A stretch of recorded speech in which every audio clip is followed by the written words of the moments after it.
Hello aspirants, welcome back to our channel. Friends, మన ఛానల్లో ఈ రోజు నుంచి డైలీ పాలిటీ సబ్జెక్ట్లోని ఒక టాపిక్ మీద వీడియో వస్తుంది. డైలీ పాలిటీ సబ్జెక్ట్లోని ఒక టాపిక్ని తీసుకొని క్లియర్గా ఇన్ డీటెయిల్గా డెప్త్గా డిస్కస్ చేద్దాం.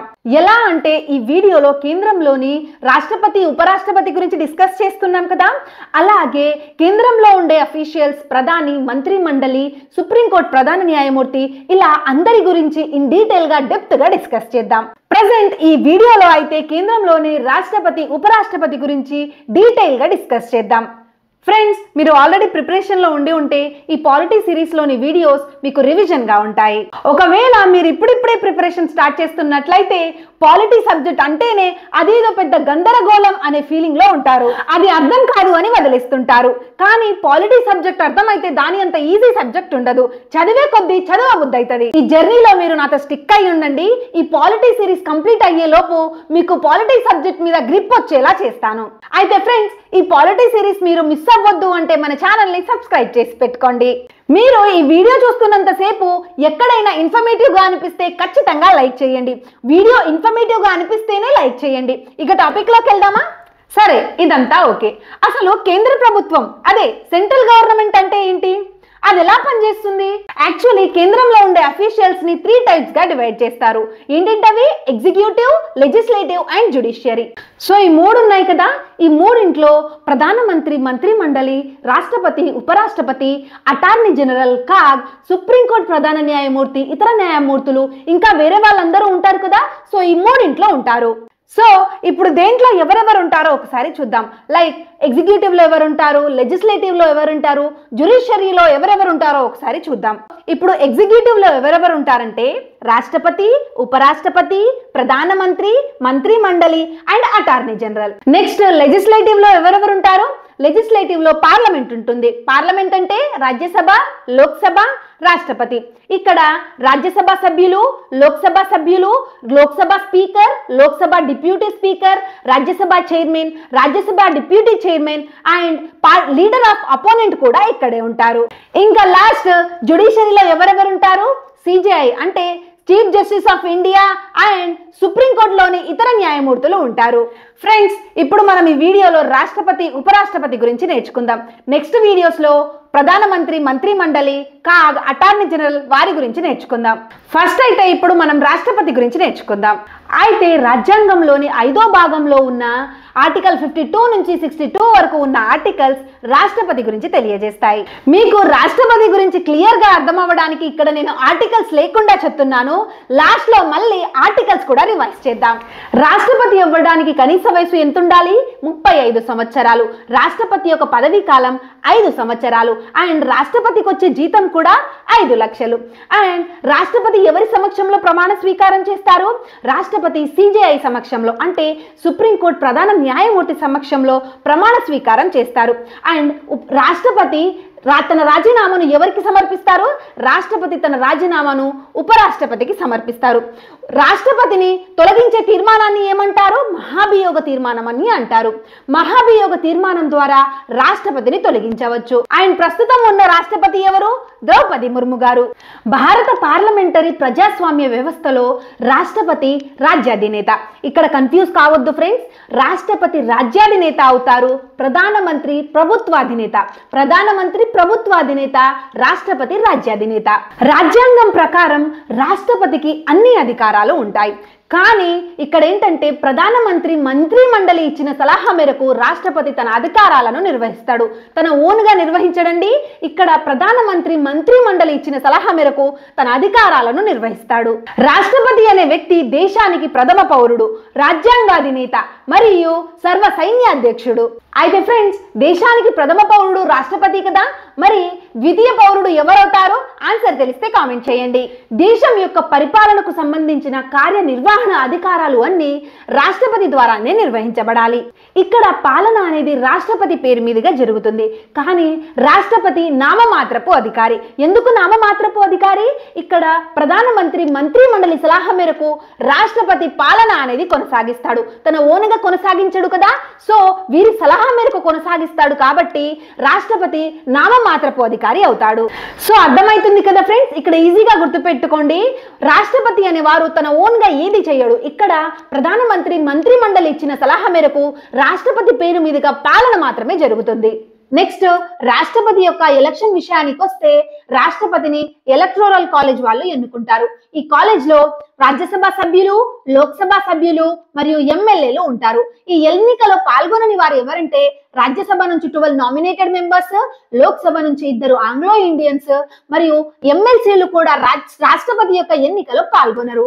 రాష్ట్రపతి ఎన్నిక పరోక్ష ఎన్నిక. ఈ ఎన్నిక జరుగుతున్నప్పుడు ఒకసారి లోక్సభ సెక్రటరీ జనరల్, మరొకసారి రాజ్యసభ సెక్రటరీ జనరల్ రిటర్నింగ్ అధికారులుగా వ్యవహరిస్తారు. రాష్ట్రపతి ఎన్నికలో 50% కంటే ఎక్కువ ఓట్లు రావాలి. ఈ ఎలక్షన్ ప్రాసెస్ ని మనం ఐర్లాండ్ దేశం నుంచి స్వీకరించాం. సో రాష్ట్రపతి తన రాజీనామాను ఎవరికి ఇస్తారు ఫ్రెండ్స్?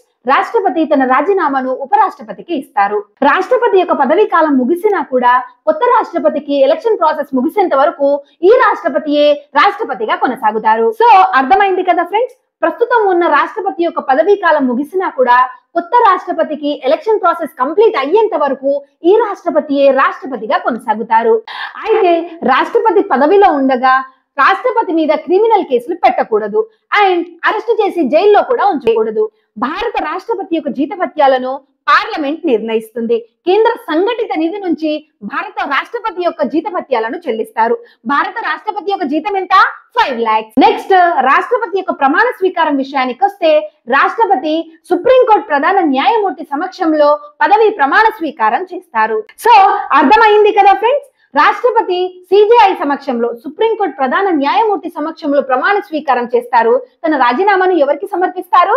ఉపరాష్ట్రపతికి రాష్ట్రపతి తన రాజీనామాను సమర్పిస్తారు. అయితే ఫ్రెండ్స్, రాష్ట్రపతిని మహాభియోగ తీర్మానం ద్వారా తొలగించవచ్చు అని చెప్పుకున్నాం కదా. అయితే ఈ తొలగించే తీర్మానాన్ని ఏ సభలోనైనా, ఉభయ సభల్లోని ఏ సభలోనైనా ప్రవేశపెట్టవచ్చు. అటు చూస్తే రాజ్యసభలో అయినా ప్రవేశపెట్టవచ్చు, ఇటు లోక్సభలో అయినా ప్రవేశపెట్టవచ్చు. కానీ ప్రవేశపెట్టే ముందు ఆ ఏ సభలో ప్రవేశపెడుతున్నామో ఆ సభలోని 1/4 వంతు మంది సభ్యులు సంతకాలు చేయాలి.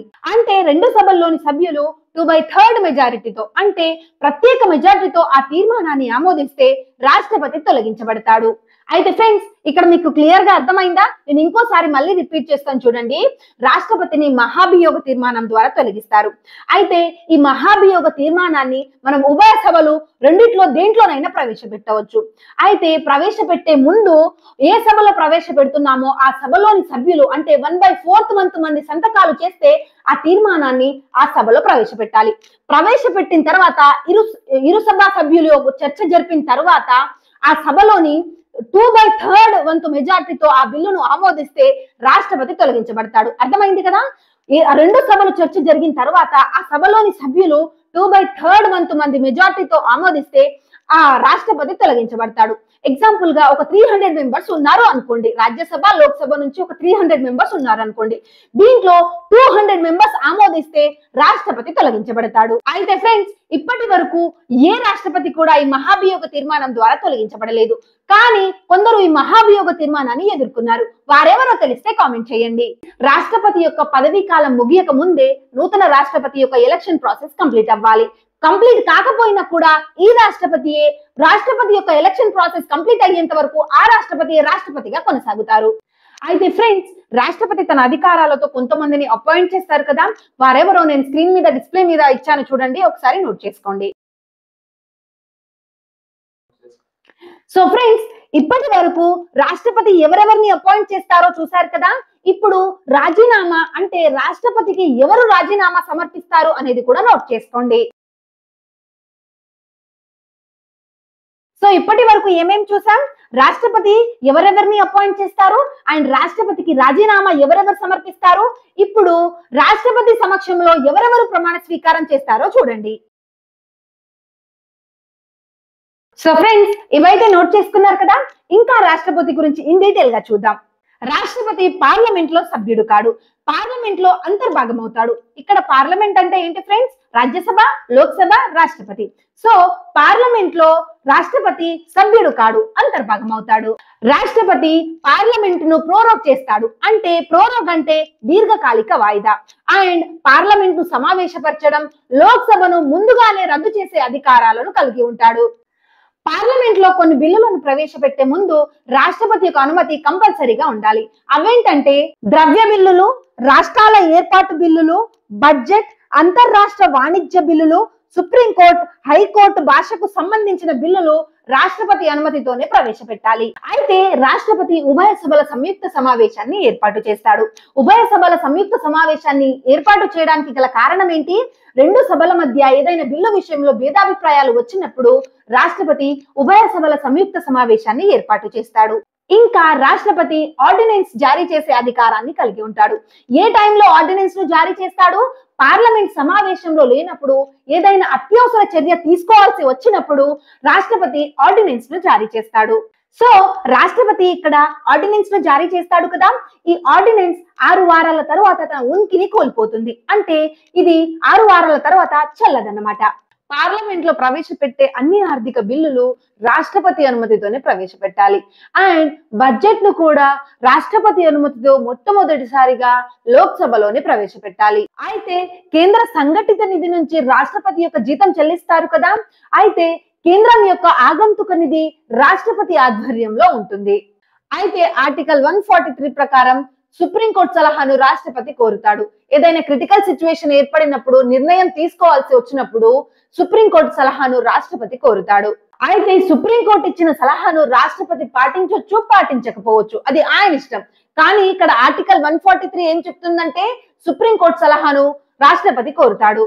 మరియు కేంద్ర మంత్రి మండలి సలహా మేరకు రాష్ట్రపతి క్షమాభిక్ష అధికారాలను కలిగి ఉంటాడు. వేరే దేశం వాళ్ళు మన దేశంపై దండెత్తి వచ్చినప్పుడు, లేదా అంతర్గంగా మన దేశంలో ఏదైనా అల్లకల్లోలాలు జరిగినప్పుడు రాష్ట్రపతి జాతీయ అత్యవసర పరిస్థితిని విధిస్తాడు.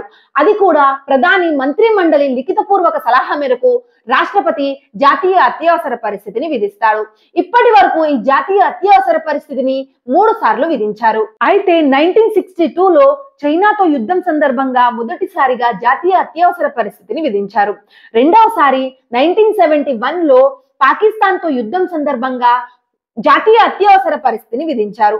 అండ్ మూడవసారి 1975లో ఇందిరాగాంధీ కాలంలో అంతర్గత కల్లోలాల వల్ల జాతీయ అత్యవసర పరిస్థితిని విధించారు. మొత్తం 3 టైమ్స్ విధించారు. నెక్స్ట్ రాష్ట్రపతి పాలన. రాష్ట్రపతి పాలన విషయానికి వస్తే రాష్ట్రంలో రాజ్యాంగబద్ధంగా పరిపాలన కొనసాగనప్పుడు రాష్ట్రపతి ఆ రాష్ట్రంలో రాష్ట్రపతి పాలనను విధిస్తాడు. ఇప్పటి వరకు మన దేశంలో 130 సార్లు రాష్ట్రపతి పాలనను విధించారు. ఫస్ట్ రాష్ట్రపతి పాలన విధించిన రాష్ట్రం పంజాబ్. ఎప్పుడు? 1951లో. అయితే ఈ రాష్ట్రపతి పాలన ఉంది కదా, ఎక్కువ కాలం రాష్ట్రపతి పాలన విధించిన రాష్ట్రం పంజాబ్, తక్కువ కాలం విధించిన రాష్ట్రం కర్ణాటక. ఎక్కువ సార్లు ఈ రాష్ట్రపతి పాలనను విధించిన రాష్ట్రం మణిపూర్. మరియు ఇప్పటి వరకు రాష్ట్రపతి పాలనను విధించని రాష్ట్రాలేంటి? తెలంగాణ అండ్ ఛత్తీస్గఢ్. అయితే రాష్ట్రపతి విధించే ఈ రాష్ట్రపతి పాలన న్యాయ సమీక్ష అధికారం కిందికి వస్తుంది. పార్లమెంట్ సమావేశంలో లేనప్పుడు రాష్ట్ర ప్రభుత్వానికి ఆర్డినెన్స్ జారీ చేసే అధికారం కూడా రాష్ట్రపతికి ఉంటుంది. ఇండియాలో ఏదైనా క్రిటికల్ సిచ్యువేషన్ ఏర్పడిందని రాష్ట్రపతి అభిప్రాయపడితే ఆర్థిక అత్యవసర పరిస్థితిని విధిస్తాడు. అయితే ఈ ఆర్థిక అత్యవసర పరిస్థితి విధించినప్పుడు అందరి జీతభత్యాలను తగ్గిస్తారు. అయితే ఇక్కడ మనం గమనించాల్సింది ఏంటంటే గవర్నర్ మరియు రాష్ట్రపతి యొక్క జీతభత్యాలను తగ్గించకూడదు. అర్థమైంది కదా? ఈ ఆర్థిక అత్యవసర పరిస్థితి విధించినప్పుడు అందరి శాలరీస్ రెడ్యూస్ చేస్తారు, కానీ ఇక్కడ రాష్ట్రపతి అండ్ గవర్నర్ శాలరీస్ మాత్రం తగ్గించకూడదు. అయితే ఇప్పటి వరకు ఒక్కసారి కూడా మన దేశంలో ఆర్థిక అత్యవసర పరిస్థితిని విధించలేదు. ఇంకా రాష్ట్రపతి వీటో అధికారాలను కూడా కలిగి ఉంటాడు. వీటో అంటే తిరస్కరించడం. ఒక బిల్లును తిరస్కరించే అధికారాన్ని కూడా కలిగి ఉంటాడు. అయితే ఈ వీటోలోనే 4 టైప్స్ ఉంటాయి: absolute veto, suspensive veto, pocket veto and qualified veto. అయితే రాష్ట్రపతి వీటో చేయలేని బిల్లులు కూడా ఉంటాయి, అంటే తిరస్కరించని బిల్లులు కూడా ఉంటాయి. ఏంటంటే అవి రాజ్యాంగ సవరణ బిల్లులు, ద్రవ్య బిల్లులు, ఆర్థిక బిల్లులు మరియు నూతన రాష్ట్రాన్ని ఏర్పాటు చేసే బిల్లులను రాష్ట్రపతి వీటో చేయలేడు. అయితే ఫ్రెండ్స్, మనం ఇప్పటి వరకు రాష్ట్రపతి గురించి డీటెయిల్ గా డిస్కస్ చేసాం కదా, ఒకసారి ఆర్టికల్స్ ని కూడా ఇంక్లూడ్ చేసుకొని ఇంకోసారి రివైజ్ చేసుకుందాం. నేను స్క్రీన్ మీద రాష్ట్రపతికి సంబంధించిన ఆర్టికల్స్ అన్ని ఇస్తాను, ఒకసారి నోట్ చేసుకోండి. అయితే ఇప్పుడు రాష్ట్రపతుల యొక్క వరుస క్రమం క్రోనలాజికల్ ఆర్డర్ లో నేర్చుకుందాం. ఫస్ట్ రాష్ట్రపతి బాబు రాజేంద్ర ప్రసాద్. ఈయన దేశానికి అంటే మన ఇండియాకు మొట్టమొదటి రాష్ట్రపతి. అండ్ సుప్రీంకోర్టు సలహాను ఎక్కువ సార్లు కోరిన రాష్ట్రపతి బాబు రాజేంద్ర ప్రసాద్ గారు. అండ్ రెండవ రాష్ట్రపతి సర్వేపల్లి రాధాకృష్ణన్ గారు. ఈయన ఉపరాష్ట్రపతి అయి రాష్ట్రపతి అయిన మొదటి వ్యక్తి. అండ్ జాతీయ అత్యవసర పరిస్థితిని విధించిన మొదటి రాష్ట్రపతి. మూడవ రాష్ట్రపతి జాకీర్ హుస్సేన్ పదవిలో ఉండగా మరణించిన తొలి రాష్ట్రపతి. అండ్ భారతదేశానికి తొలి ముస్లిం రాష్ట్రపతి. నాలుగవ రాష్ట్రపతి వివి గిరి గారు ఇండిపెండెంట్ గా పోటీ చేసి రాష్ట్రపతి అయిన మొదటి వ్యక్తి. ఐదవ రాష్ట్రపతి ఫక్రుద్దీన్ అలీ అహ్మద్. ఈయన ఎక్కువ సార్లు ఆర్డినెన్స్ ను జారీ చేశాడు. ఈయన కాలంలోనే రాష్ట్రపతి అంటే రబ్బర్ స్టాంప్ లాంటి వాడు అనే పేరు వచ్చింది. ఆరవ రాష్ట్రపతి నీలం సంజీవరెడ్డి గారు అతి చిన్న వయసులోనే రాష్ట్రపతి అయిన మొదటి వ్యక్తి. అయితే ఏడవ రాష్ట్రపతి జ్ఞాని జైల్ సింగ్ పోస్టల్ బిల్లు విషయంలో పాకెట్ వీటో ఉపయోగించిన రాష్ట్రపతి. ఈయన సమాధి పేరు ఎక్తా స్థల్. ఎనిమిదవ రాష్ట్రపతి ఆర్ వెంకట్రామన్ గారు ఎక్కువ మంది చే పదవి ప్రమాణ స్వీకారం చేయించిన రాష్ట్రపతి. తొమ్మిదవ రాష్ట్రపతి శంకర్ దయాల్ శర్మ గారు. ఈయన గవర్నర్ అయి ఉపరాష్ట్రపతి అయి రాష్ట్రపతి అయిన మొదటి వ్యక్తి. ఈయన సమాధి పేరు కర్మభూమి. 10వ రాష్ట్రపతి ఆర్కే నారాయణ్ గారు. ఈయన భారతదేశానికి తొలి దళిత రాష్ట్రపతి. ఈయన సమాధి పేరు ఉదయభూమి. 11వ రాష్ట్రపతి ఏపీజే అబ్దుల్ కలాం గారు. ఈయనకు భారతరత్న అవార్డు 1997 లో వచ్చింది. నెక్స్ట్ 12వ రాష్ట్రపతి ప్రతిభా పాటిల్ గారు భారతదేశానికి తొలి మహిళా రాష్ట్రపతి. ఎక్కువ మందికి క్షమాభిక్ష పెట్టిన రాష్ట్రపతి మరియు బ్రిటిష్ రాణిచే ఆహ్వానాన్ని అందుకున్న రాష్ట్రపతి. 13వ రాష్ట్రపతి ప్రణబ్ ముఖర్జీ గారు. ముఖర్జీ గారు 2 సార్లు ఆర్థిక మంత్రిగా పనిచేశారు. 14వ రాష్ట్రపతి రామ్నాథ్ కోవింద్ గారు. అయితే 15వ రాష్ట్రపతి ప్రెసెంట్ ఉన్న ద్రౌపది ముర్ము గారు. అయితే ఫ్రెండ్స్, ఇప్పుడు మనం రాష్ట్రపతుల గురించి చూసాం కదా. టెంపరీగా ఉన్న రాష్ట్రపతులు ఎవరో కూడా ఒకసారి చూద్దాం. అయితే ఫస్ట్ పదవిలో ఉండగా మరణించిన రాష్ట్రపతులు ఎవరు? జాకీర్ హుస్సేన్ అండ్ ఫక్రుద్దీన్ అలీ అహ్మద్. అయితే ఇలాంటి సిచ్యువేషన్ లో టెంపరీగా రాష్ట్రపతులుగా ఉన్నవారు ముగ్గురు. వివి గిరి, జస్టిస్ హిదాయతుల్లా అండ్ బిడి జట్టి. ఈ ముగ్గురు టెంపరీగా రాష్ట్రపతులుగా ఉన్నారు. ఫ్రెండ్స్, మనం ఇప్పటి వరకు రాష్ట్రపతి గురించి చూసాం కదా. ఆర్టికల్స్ అయినా, క్రోనలాజికల్ ఆర్డర్ అయినా, రాష్ట్రపతి ఎవరెవరిని నియమిస్తారు, రాష్ట్రపతికి ఎవరెవరు రాజీనామాలు సమర్పిస్తారు అని ఆల్మోస్ట్ నేను మొత్తం కవర్ చేశాను. ఇప్పుడు ఉపరాష్ట్రపతి గురించి చూద్దాం. సో మనం ఇప్పుడు ఉపరాష్ట్రపతి గురించి చూస్తున్నాం కదా. ఉపరాష్ట్రపతి గురించి రాజ్యాంగంలో 5వ భాగంలో ఆర్టికల్ 63 నుంచి 71 వరకు ఉంటాయి. భారతదేశానికి ఒక ఉపరాష్ట్రపతి ఉంటాడు. ఆయనే ద్వితీయ పౌరుడు. మరి ప్రథమ పౌరుడు ఎవరో తెలుసు కదా. మన రాష్ట్రపతి ప్రథమ పౌరుడు అవుతాడు. రాష్ట్రపతి గురించి చెప్పేటప్పుడు ద్వితీయ పౌరుడు ఎవరవుతారు అని అడిగాను కదా. సో ఉపరాష్ట్రపతి ద్వితీయ పౌరుడు అవుతాడు. ఈ ఉపరాష్ట్రపతి పదవిని మనం అమెరికా దేశం నుంచి స్వీకరించాం. అయితే ఉపరాష్ట్రపతిగా పోటీ చేయాలంటే కనీస వయస్సు ఎంత ఉండాలి? 35 సంవత్సరాలు నిండి ఉండాలి. అండ్ ఉపరాష్ట్రపతి యొక్క పదవీ కాలం 5 సంవత్సరాలు. అయితే ఉపరాష్ట్రపతి పదవికి జీతం అనేది ఉండదు. అయితే ఉపరాష్ట్రపతి రాజ్యసభకు ఎక్స్ అఫీషియో చైర్మన్ గా ఉంటాడు కదా. So Rajya Sabha ex officio chairman గా తన జీతాన్ని 4 లక్షలుగా పొందుతాడు. భారత ఉపరాష్ట్రపతి భారత రాష్ట్రపతి యొక్క సమక్షంలో తన పదవి ప్రమాణ స్వీకారం చేస్తాడు. అండ్ తన రాజీనామాను కూడా మన భారత ఉపరాష్ట్రపతికి సమర్పిస్తాడు. అయితే ప్రజెంట్ ఉన్న ఉపరాష్ట్రపతి ఎవరో తెలుసు కదా. సిపి రాధాకృష్ణన్ రీసెంట్ గానే అపాయింట్ అయ్యారు. ఫ్రెండ్స్, ఉపరాష్ట్రపతి యొక్క ఎన్నిక ప్రాసెస్ కి వస్తే ఉపరాష్ట్రపతిని పార్లమెంట్ ఎన్నుకుంటుంది. దీంట్లో రాజ్యసభ నుంచి, లోక్సభ నుంచి నామినేటెడ్ సభ్యులు కూడా ఉంటారు. రాజ్యసభ సభ్యులు, లోక్సభ సభ్యులు ఉంటారు. అయితే రీసెంట్ గా లోక్సభలోని 2 ఆంగ్లో ఇండియన్స్ యొక్క రిజర్వేషన్ తొలగించేశారు కదా. వాళ్ళు తప్ప రాజ్యసభ సభ్యులు, లోక్సభ సభ్యులు అందరూ ఉంటారు. అయితే దీంట్లో పాల్గొనని వారు ఎవరు? ఎమ్మెల్యేలు, ఎమ్మెల్సీలు ఉపరాష్ట్రపతి యొక్క ఎన్నికలో పాల్గొనరు. భారత ఉపరాష్ట్రపతి యొక్క ఎన్నికను 20 మంది ప్రతిపాదించాలి, 20 మంది బలపరచాలి. భారత ఉపరాష్ట్రపతి యొక్క ఎన్నికను కేంద్ర ఎన్నికల సంఘం నిర్వహిస్తుంది. ఉపరాష్ట్రపతి రాజ్యసభకు ఎక్స్ అఫీషియో చైర్మన్ గా ఉంటాడు అనుకున్నాం కదా. అయితే ఉపరాష్ట్రపతి ఓటు హక్కును కలిగి ఉంటాడు. ఏదైనా ఒక బిల్లుకు సమానమైన ఓట్లు వచ్చినప్పుడు నిర్ణయాత్మకపు ఓటు హక్కును కలిగి ఉంటాడు. అంటే ఈక్వల్ ఓట్లు వచ్చినప్పుడు ఎవరో ఒకరికి గెలుపు ఉండాలి కదా. అప్పుడు నిర్ణయాత్మకపు ఓటు హక్కును కలిగి ఉంటాడు. రాష్ట్రపతి మరణించిన, రాష్ట్రపతి రాజీనామా చేసిన, రాష్ట్రపతి లేకపోయినా, రాష్ట్రపతి ఆరోగ్యం బాగలేకపోయినా కూడా ఉపరాష్ట్రపతి రాష్ట్రపతిగా వ్యవహరిస్తారు. ఉపరాష్ట్రపతి యొక్క పరిపాలనలో రాజ్యాంగ ఉల్లంఘన జరిగితే ఉపరాష్ట్రపతిని తొలగించవచ్చు. అయితే ఈ ఉపరాష్ట్రపతిని తొలగించే తీర్మానాన్ని రాజ్యసభలోనే ప్రవేశపెట్టాలి. ఎందుకు రాజ్యసభలోనే ప్రవేశపెట్టాలి? ఉపరాష్ట్రపతి రాజ్యసభకు ఎక్స్ అఫీషియో చైర్మన్ గా ఉంటాడు కదా. సో ఉపరాష్ట్రపతి తొలగించే తీర్మానాన్ని కేవలం రాజ్యసభలో మాత్రమే ప్రవేశపెట్టాలి. ఉపరాష్ట్రపతిని తొలగించే ముందు 14 రోజులు ముందస్తుగా నోటీసు ఇవ్వాలి. సో ఇక్కడ ఒకటి మెయిన్ గా గుర్తుంచుకోండి ఫ్రెండ్స్, పద్మ అవార్డుల ఎంపిక కమిటీ చైర్మన్ గా మన ఉపరాష్ట్రపతి గారు ఉంటారు. అయితే రాష్ట్రపతి లేని సమక్షంలో రాష్ట్రపతిగా ఉంటారు అనుకున్నాం కదా. అయితే రాష్ట్రపతి ఉపరాష్ట్రపతి ఇద్దరూ లేనప్పుడు సుప్రీంకోర్టు ప్రధాన న్యాయమూర్తి రాష్ట్రపతిగా వ్యవహరిస్తారు. సో ఇది ఫ్రెండ్స్ ఉపరాష్ట్రపతి గురించి. ఉపరాష్ట్రపతికి సంబంధించిన ఆర్టికల్స్ నేను స్క్రీన్ మీద డిస్ప్లే చేస్తాను, ఒకసారి నోట్ చేసుకోండి.